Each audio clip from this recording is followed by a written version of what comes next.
des événements importants, le Festival mondial de la jeunesse, qui a souligné l'importance des rencontres qui s'opposent aux tentatives de tout politiser, de politiser le sport et l'art.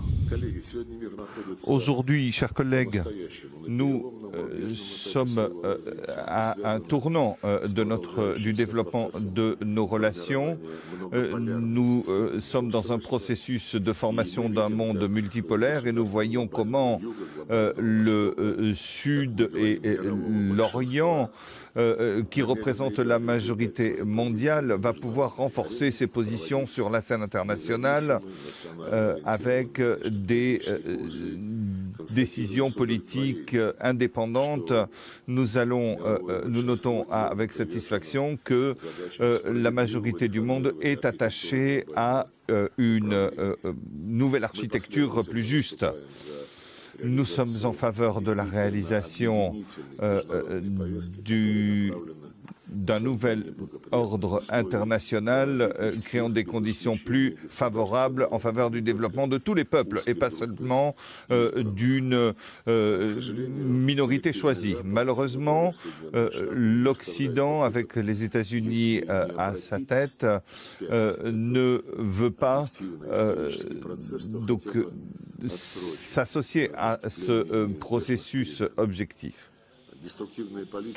La politique destructive des États-Unis et de leurs alliés est connue de tous.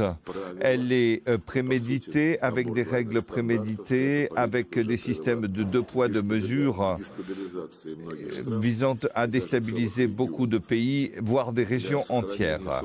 Pour conserver sa propre hégémonie, sont utilisés des vieux principes connus, des principes d'ordre colonial, visant à attiser les conflits entre les interconfessionnels et interétatiques.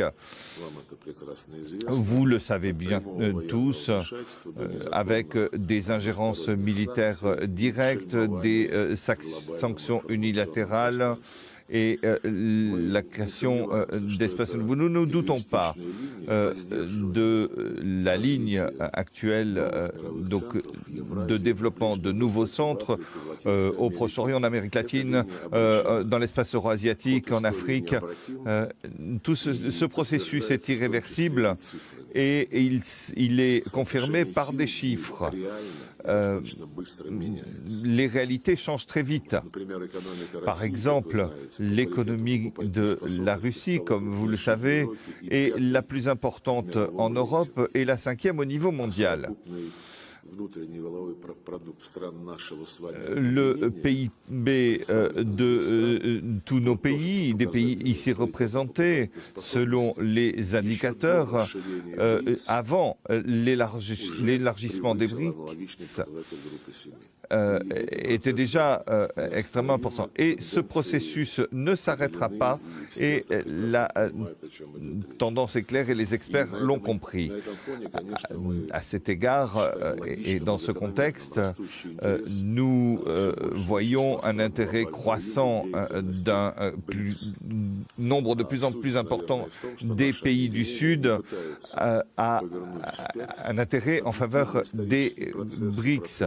Il y a un processus historique qui ne s'arrêtera pas. C'est un processus de formation polycentrique,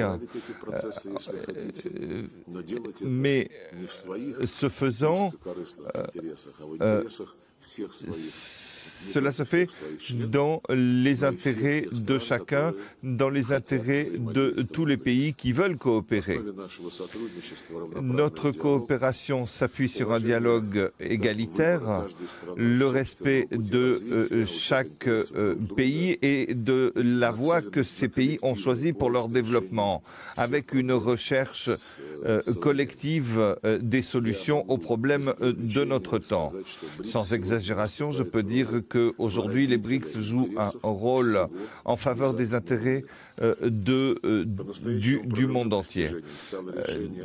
S'agissant des réalisations, nous avons évidemment travaillé dès l'année dernière à l'élargissement en accueillant de nouveaux participants. Dès le 1er janvier 2024, ils sont désormais membres de plein droit.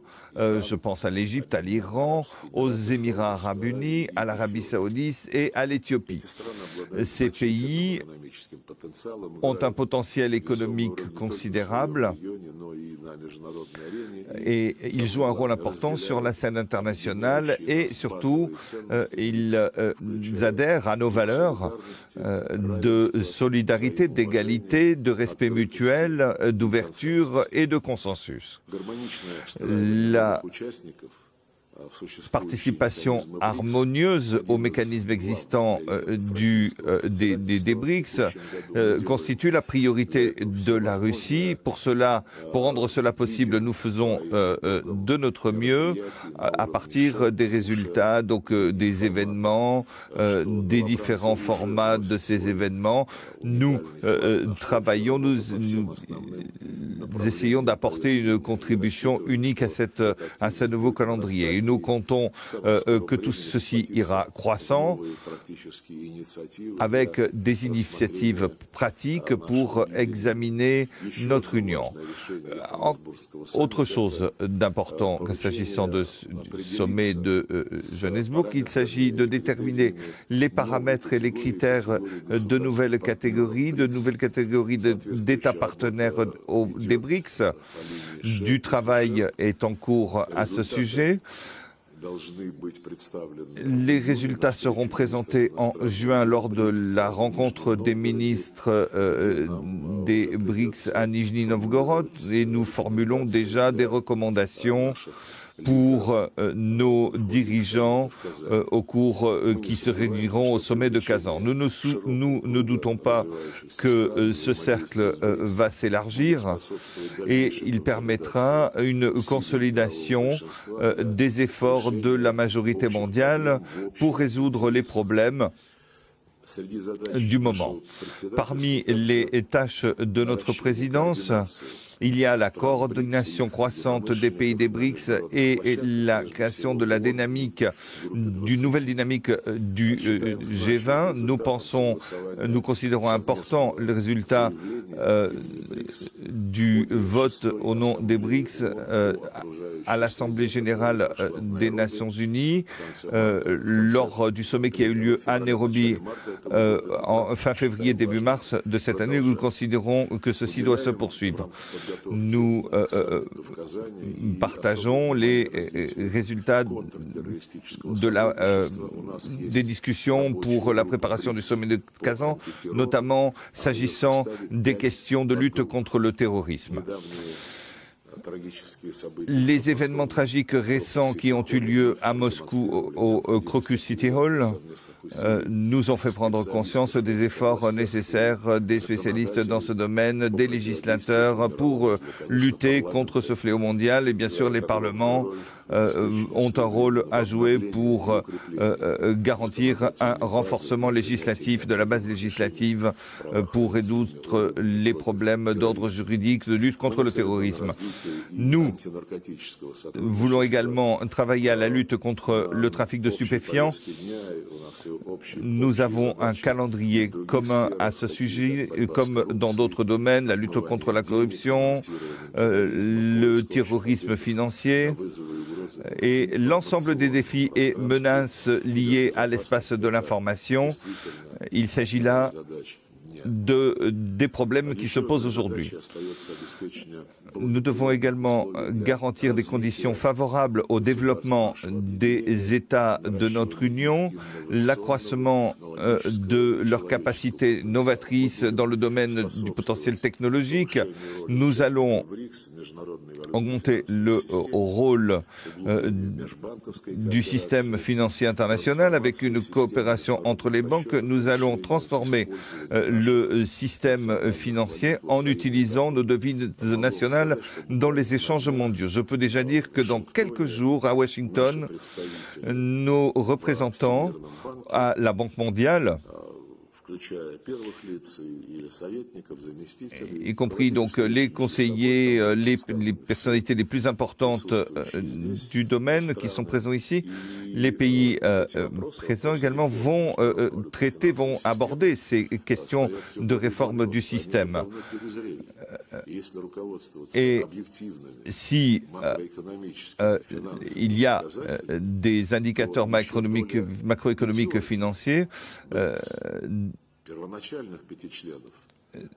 les 5 membres fondateurs des BRICS représentent un poids financier très important. Et les États-Unis, le poids des États-Unis va devoir être réduit en fonction des indicateurs économiques. Mais à la Banque mondiale et au Fonds monétaire international, les États-Unis tentent de freiner les réformes, de freiner la considération des nouveaux enjeux et ils essaient de bloquer la majorité des décisions. C'est bien sûr injuste, c'est antidémocratique et c'est tout simplement malhonnête. C'est pourquoi nous allons travailler dans les différents domaines avec un certain enthousiasme. C'est important pour l'action pratique. Mais s'agissant de la coopération bancaire, j'ai parlé de la nouvelle banque du développement des BRICS qui a ses particularités. Il y a les actionnaires des nouveaux pays qui entrent dans les BRICS. Il y a eu des tentatives de la part de l'Occident d'influer sur la nouvelle banque de développement.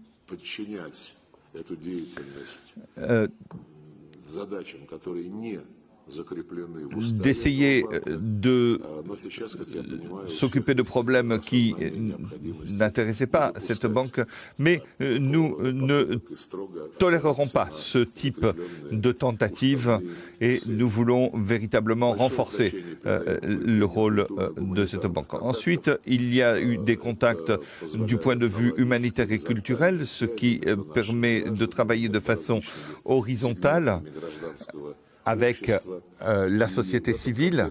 Et dans ce contexte, nous préparons une série d'événements, les Jeux des BRICS qui se préparent, le concours Intervision des BRICS plus tout autre pays qui souhaite participer au mouvement, à ces mouvements internationaux pour soutenir le développement de l'art national de chaque pays. Tout ceci va se faire lors des prochaines années. Il y aura également les relations académiques sous l'égide des BRICS+, et tout ceci constitue une dynamique. Bien sûr, il y a les contacts humanitaires entre les personnes qui ont une importance particulière. Nous considérons comme particulièrement important de créer un dialogue interparlementaire entre les pays des BRICS dans de nombreux domaines, la diplomatie multilatérale, et notre Union n'a pas d'exclusion. À cet égard, s'agissant de la coopération des organes législatifs des BRICS, dès 2013, lorsque nous avons tenu le 5e sommet des BRICS, eh bien, nous avons, suite à ces discussions, tenu un forum interparlementaire. C'était en 2015 à Moscou, lors du jubilé. Et après cette rencontre interparlementaire, nous avons tenu des forums réguliers avec un protocole de coopération mutuelle qui a été signé à Johannesburg en août 2023. C'est là le résultat d'un développement important de nos relations. Et la coopération interparlementaire constitue un événement multilatéral qui est analogue à l'Assemblée interparlementaire de Genève, où les chefs de délégation des différents législateurs des BRICS ont tenu des rencontres qui qui ont été extrêmement profitables pour l'Assemblée interparlementaire. Et je pense que cette coordination de notre action, d'un point de vue universel sur la plateforme interparlementaire, est très utile. Et bien entendu, je comprends que nous pouvons déjà signer des documents et résoudre les questions pratiques du Forum interparlementaire des BRICS qui se tiendra le 10 et 11 juillet à Saint-Pétersbourg. Il y aura, comme ministre des Affaires étrangères, eh bien, je serai présent pour garantir un travail des plus fructueux et confortables. Tout ceci est essentiel. C'est pourquoi je vous souhaite plein succès. Et s'il y a bien sûr un intérêt, il reste du temps pour des discussions interactives dans ce domaine. Et bien sûr, j'y suis prêt. Je vous remercie.